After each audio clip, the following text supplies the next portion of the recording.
근데 3장 1절에 하나님의 말씀이 두 번째 요나에게 임하니라. 요나를 땅으로 뱉어버렸고요. 요나는 거기서 이제 정신을 차리고 두리번거렸을 거 아니에요? 언제쯤인지는 알 수 없지만 하나님께서 요나에게 두 번째 말씀하신 겁니다. 여기서 이 두 번째라는 이 단어를 개인적으로 참 많이 좋아하고 또 위로를 받는 단어예요.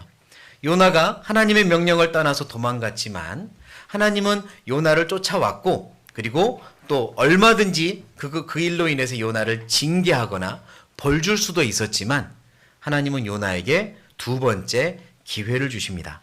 다시 가라 라고 요나에게 말씀하시잖아요. 두 번째 기회를 받는 요나. 사실 성경을 자세히 읽어보면, 묵상하다 보면 하나님께서는 두 번째가 아니라 세 번째, 네 번째, 여러 번째 무궁무진하게 계속해서 기회를 주시는 자비하신, 그리고 긍휼이 가득하신 하나님이라는 걸 알게 됩니다. 용서와 사랑과 그리고 우리를 향한 자비가 가득하신 하나님이라는 걸 알게 되는데요. 두 번째는 딱 두 번째가 아니라 계속해서 자비를 주시는 하나님을 알게 하기에 이 두 번째라는 단어를 참 좋아합니다. 요나는 두 번째 기회를 받았습니다. 그리고 우리에게도 하나님은 언제든지 또 다른 두 번째, 세 번째, 여러 번째의 기회를 주기 원하시거든요. 만약에요, 두 번째가 없다면 어떻게 될까? 너무나도 크고 큰 무서운 일입니다. 왜냐하면 어떤 그리스도인도 한 번도 실수하거나 넘어지지 않고 천국까지 하나님을 향하여 직진으로 갈 수 있는 그리스도인은 없기 때문입니다. 어느 누구도 구원받은 이후로 넘어지지 않고 곁길로 가지 않고 종로로만 전진할 수 있는 그리스도인은 저는 없다고 믿습니다. 넘어지기도 하고 실수하기도 하고 시행착오를 겪기도 하는데, 그럴 때마다 하나님은 우리에게 두 번째, 세 번째, 네 번째 계속해서 자비로운 기회를 주시니까 우리가 다시 일어나서 또 하나님을 향하여 한 걸음 한 걸음 뚜벅뚜벅 갈 수 있는 거잖아요. 그러니 두 번째 기회가 있다는 건 너무 감사한 일입니다. 그리고 우리는 하나님이 주시는 두 번째, 세 번째, 네 번째 기회들을 계속 붙잡고 나아가야 하는 거죠. 그러면 어떻게 하면 하나님이 내게 계속해서 주시는 자비로운 기회들을 붙잡고 전진할 수 있을까? 그 방법은 무엇일까? 오늘 함께 배우고 싶은 주제입니다. 하나님에 대해서 더 많이 알수록, 하나님이 어떤 분이신지 알수록 우리는 그 기회를 더 붙잡을 수 있고요. 그리고 내가 어떤 마음을, 어떤 태도를 가져야 하는지 알면 나에게 하나님의 자비로운 기회가 주어질 때 그 기회를 붙잡을 수 있다고 믿습니다. 그래서 오늘 하나님이 어떤 분이신지, 그리고 내가 어떤 마음과 태도를 가져야 할지 성경의 여러 사건들과 또 인물들을 통해서 좀 배워보려고 해요. 먼저 하나님이 어떤 성품이신지, 어떤 분인지, 얼마나 자비로운 분인지부터 말씀 안에서 좀 같이 깊이 묵상을 해보겠습니다. 마태복음 18장이에요. 마태복음 18장.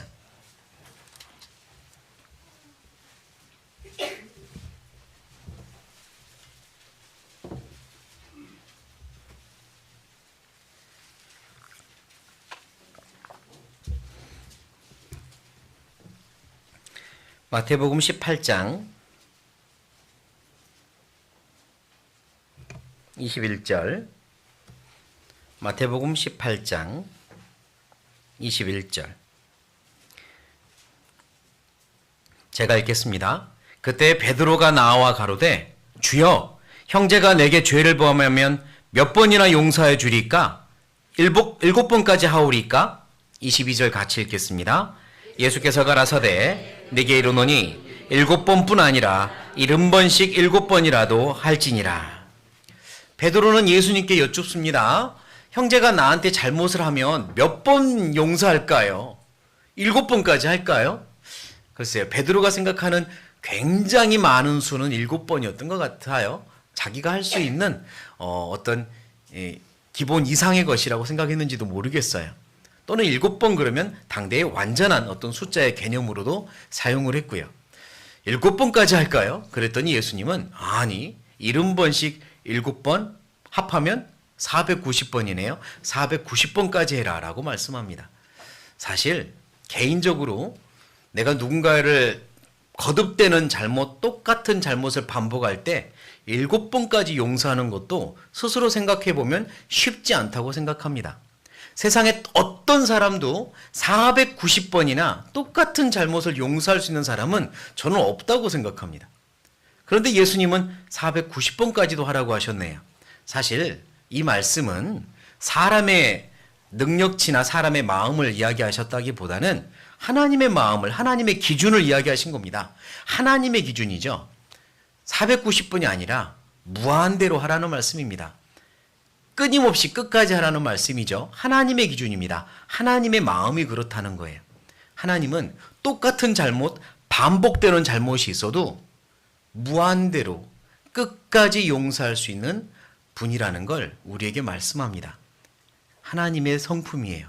그리고 우리는 그 성품을 점점 닮아가는 거죠.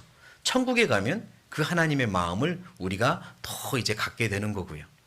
하나님은 끝까지 용서할 수 있는 분입니다. 긍휼이 무궁하다, 끝이 없다고 하셨어요. 하나님이 그런 분이십니다. 이스라엘 민족을 향한 하나님의 사랑과 긍휼을 보면 조금은 이해할 수 있어요. 이스라엘 민족, 성경의 구약에 이스라엘 민족의 역사가 쭉 나오잖아요.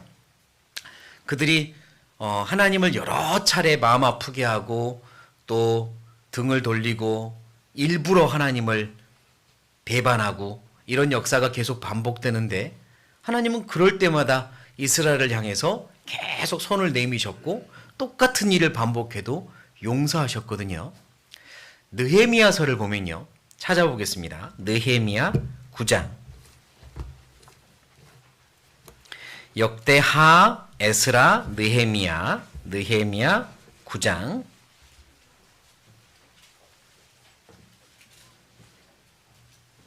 (26절)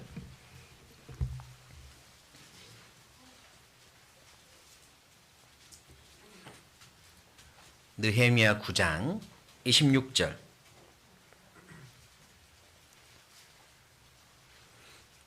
네, 느헤미야 9장은요.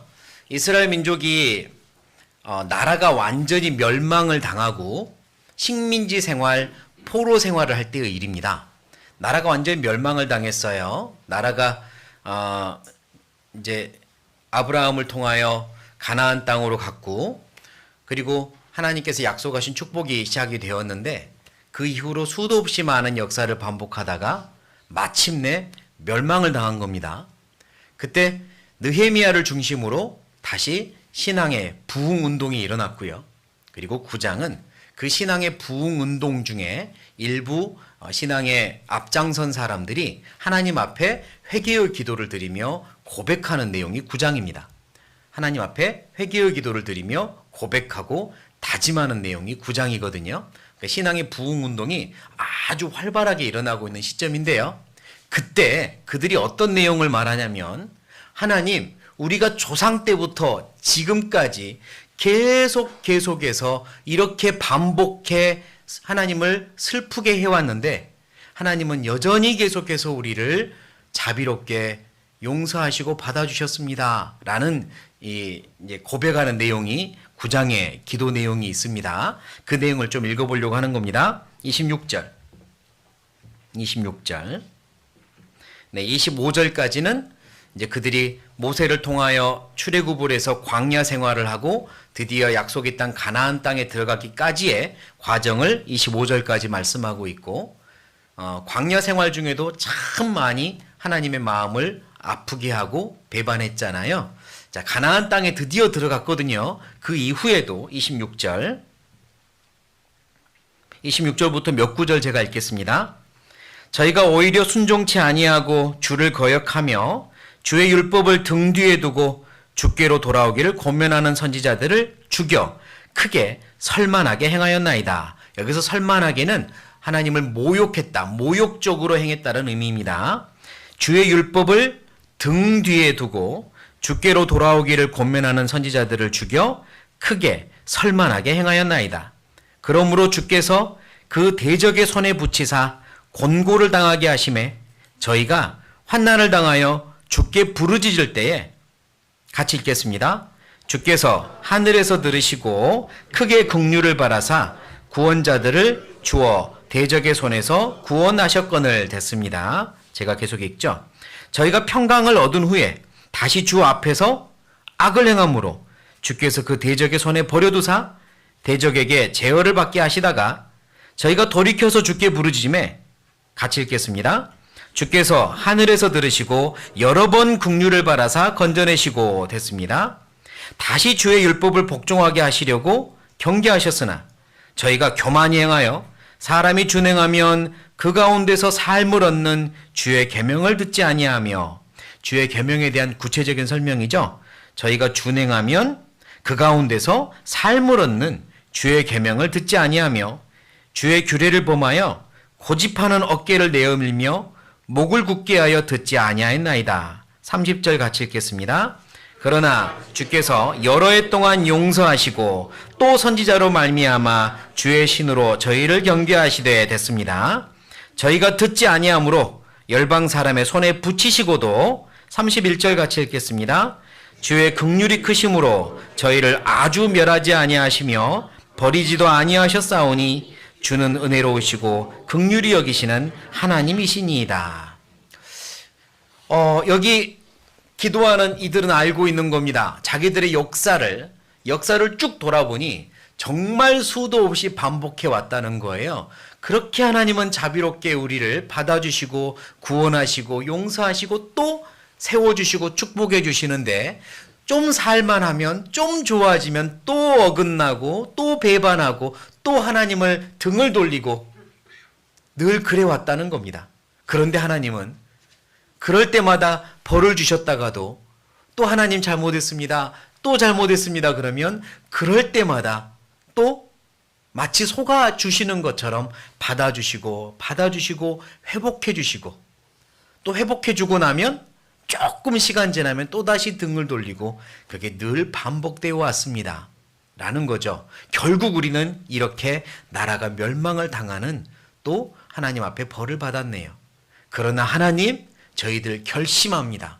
이제 뒷내용이 그렇습니다. 결심합니다. 이제는 하나님만 섬기겠습니다. 이러는 거죠. 하나님은요, 이스라엘 민족만 보면 490번이 아니라 정말 그 역사 속에 몇천 번은 반복되는 죄를 용서하고 참아주고 그러셨습니다. 나를 봐도 그렇습니다. 구원받고 나서 신앙의 연수가 많아지면 하나님 앞에 하나님 저 이렇게 했어요 라고 글쎄요 보여줄 만한 것도 있을지 모르겠지만 하나님이 나한테 보여주신 은혜와 자비, 용서를 참 많이 경험합니다. 내가 이렇게 했는데 또 받아주셨고 또 반복했는데 또 용서해 주셨고 또 반복했는데 또 받아주셨고 490번이 아니라 수천 번이 넘을 거예요. 하나님은 언제나 그러십니다. 정말 언제나 똑같은 사랑 가지고 우리를 대하셔요. 그분의 자비는 끝이 없습니다. 여기 이스라엘 민족이 멸망을 당했다고 했죠. 그들이 멸망을 당할 때의 선지자가 에스겔입니다. 에스겔이 이런 말씀을 해요. 에스겔서를 찾아보겠습니다. 에스겔 22장. 에스겔 22장.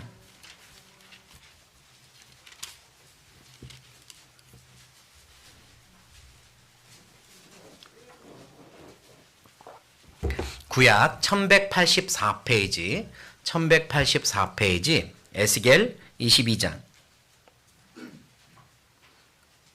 22장 30절입니다. 에스겔 22장 30절.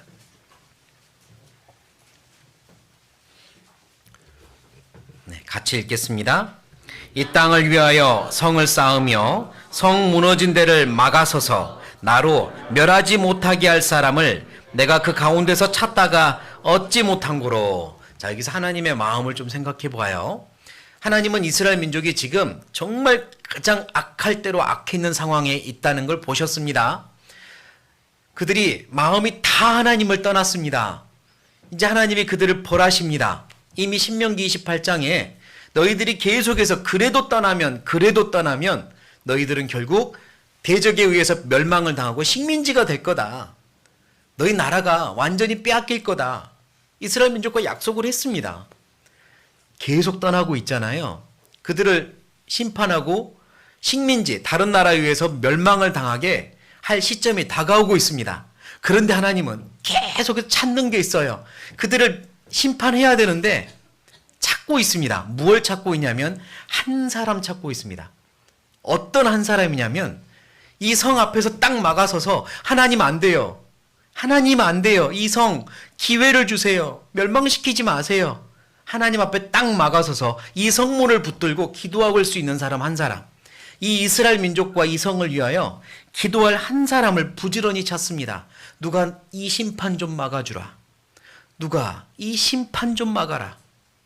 그런데 결국 그 한 사람이 없을 때 할 수 없이 바벨론이라는 나라를 들어서 이스라엘을 멸망시킨 겁니다. 하나님은 한 사람 찾았어요. 그리고 나중에도요. 한 사람 한 사람이 회개 기도를 드리기 시작하고 하나님 잘못했습니다. 하나님 잘못했습니다. 그럴 때 다시 또 그들을 받아주시고 포로들이 돌아오게 하셨거든요. 이스라엘 민족에서 그들의 멸망을 지연시킬 한 사람을 찾으신 것처럼 하나님은 내 인생에서 한 번을 찾으십니다. 그 한 번이 뭐냐? 하나님 잘못했어요. 저 다시 일으켜 주세요. 내가 넘어지려고 할 때, 넘어져 있을 때, 곤란한 중에 있고 절망 중에 있고 낙심한 중에 있고 주저앉아 있을 때, 때로는 뒤로 계속 미끄러지고 있을 때, 그때 하나님은 나에게 한 번을 찾으십니다. 어떤 한 번이냐? 잘못했어요, 하나님. 저 다시 일으켜 주세요. 저 다시 하고 싶어요. 그 한 번을 찾으십니다. 자비하신 하나님은 내가 그렇게 있는 걸 원치 않으세요. 계속해서 나를 부르고 계시고 내 양심 속에서 내 주변 상황으로 나를 노크하고 계시며 내가 깨어나기를 하나님이 내밀고 있는 손을 잡기를 원하고 계시죠. 그 한 번이요. 잘못했어요, 하나님. 저를 일으켜 주세요. 늘 그러십니다. 늘 그래 오셨습니다. 앞으로도 그럴 거예요. 하나님에 대해서 우리가 이해하면 우리는 내가 뭐 자존심, 너무 뻔뻔한 거 아니야? 내가 이래도 되는 거야? 그런 거 다 없습니다. 하나님의 큰 사랑 앞에 다 불타버리고 말아요. 정말 실오라기 하나 쉽게 불타는 것처럼 하나님 사랑 앞에 내가 내세울 자존심, 뻔뻔함 그런 거 없습니다. 하나님, 저 다시 일으켜 주세요. 또 반복하고 있지만, 또 넘어졌지만, 또 주저앉고 있지만 하나님 저 좀 일으켜 주세요. 그걸 원하십니다. 하나님은 그 한 번을 원하세요. 하나님에 대해서 아셔야 돼요.